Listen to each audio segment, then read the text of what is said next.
3D Succulent Pendant Acrylic Nail Art Tutorial by Hotpinkzebrapolish. Hi everyone! In today's video I'm going to be showing you a very easy succulent pendant design.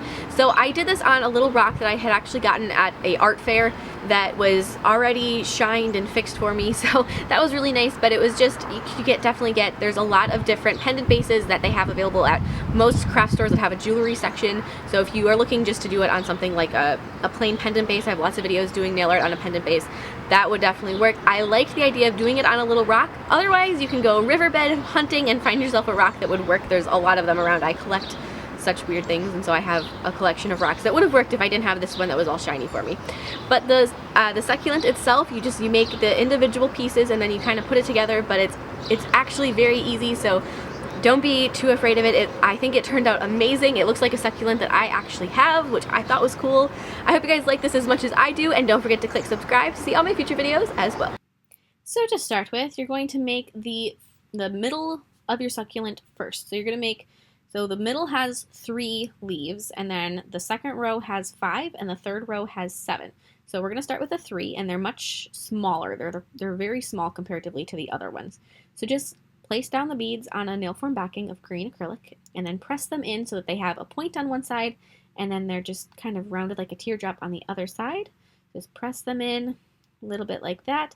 If the bottom gets slightly pointy as well, that is a-okay, but just kind of work them into that, and then as soon as they're set enough that they're going to hold their shape, kind of pick them up with your brush, sort of work your brush underneath there, pick them up, and then you're going to want them to set so that they're almost straight up and down.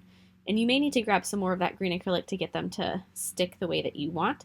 I would also recommend using a silicone tool as a little assistant to kind of help you out there. So you've got your brush and your silicone tool, and you can kind of poke at them from multiple directions. Then grab more of that green acrylic and add some thickness to the back of them.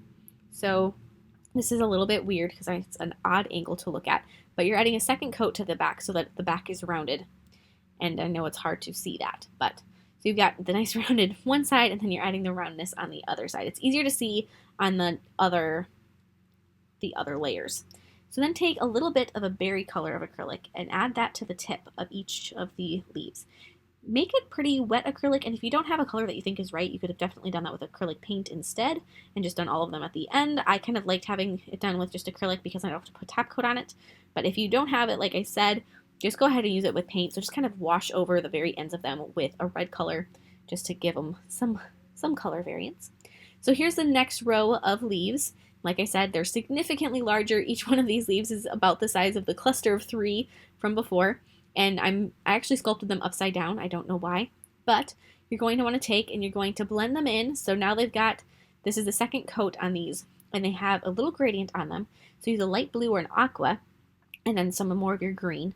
And make it so that the base of the leaf, so the part that's going to go down, is a little bit blue, and then it comes to that green at the tip. Then as you kind of go, because you don't want the acrylic to set completely before you stick it to the rest of your succulent, so just kind of work on one and then go back to the one that you did last and pick it up and then place it down. So start placing them around as you go.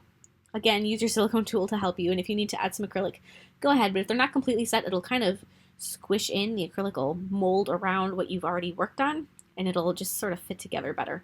So there you got the next one, and keep going around, like I said, and I've worked on it bit by bit. It doesn't have to be perfect. These are a plant. Succulents, though, like I said, I have quite a few, and I've been looking at them. They're remarkably perfect, which I know sounds weird, but they really are very perfect. They've got amazing symmetry, and if you need something to help you to make sure that your leaves stay upright, because you don't want them to be flat, you want them to stick up. As they go around, they get a little bit less upright, so they get progressively flatter.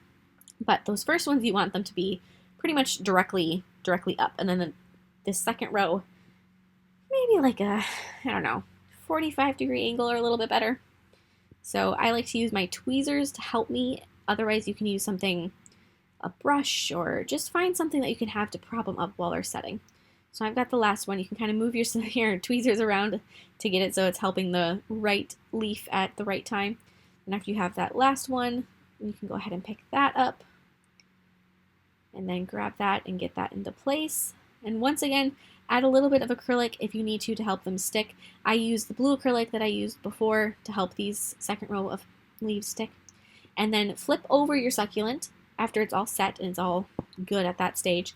Flip it over and add the second coat to the backs of these leaves. So like I said before, with the first row, you couldn't really tell what the second coat was. It just was at a weird angle. But with these ones, you can tell. So you're just adding a really rounded second coat to the back, just to give them some thickness. That adds so much realism to this that would really be missing if you didn't do that. So don't skip that step.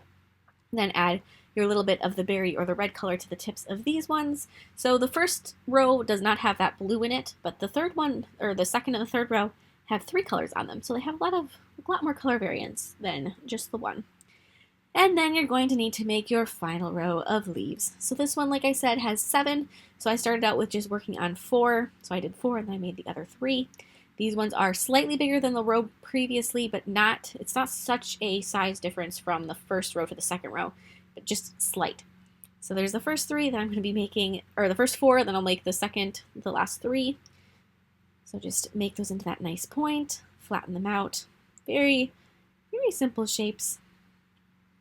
Kind of make the bottoms pointy though, that just makes them fit together a little bit better underneath. Then the same thing, same process by blending in the aqua over the base and then kind of gradiating it with the green so it goes from green to aqua. It's very subtle. You don't want it to be too like, ooh, wow, that's blue. But do add a little bit to it just to kind of blend that in. Go back to the first one you did and sort of pick that up and set that in. Like I said before, if you need some help to get them to stick, just grab some more of that acrylic to blend that in. This one I actually thought was easier to make upside down, so I flipped my succulent over as I was working on it, and I placed the petals as they were going, like I said, upside down. So just pick them up and set them down. If you want to kind of flip it over here and there to monitor how it looks from the top, go ahead. That definitely can help, but I thought they just rested a little bit better if they were set down inverted. And so then I'm going to be finishing off the last 4. So when I began it, I did it 4 and then 3, and then I did 3 and then 4, so it doesn't really matter. But don't do them all at once because it'll just set too quickly and they won't fit. They won't do that melding like I mentioned. So here's the next one. Pick that up, set that down, and kind of work it so that you're pacing yourself as far as the spacing goes, because you don't want to get to where you are working on your last one and there's no space for it, or you're putting on your last leaf and you've got extra space, so just kind of monitor that. Once that last row is all in place, go ahead and add that second coat to the back. As you can see, I switched from my small brush to a size 8 sculptor, just so that would go a little quicker. Grab slightly larger beads of acrylic, so set those down, make those nice and rounded. After you have that, then you need that little bit of the berry color on the tips of them, once again.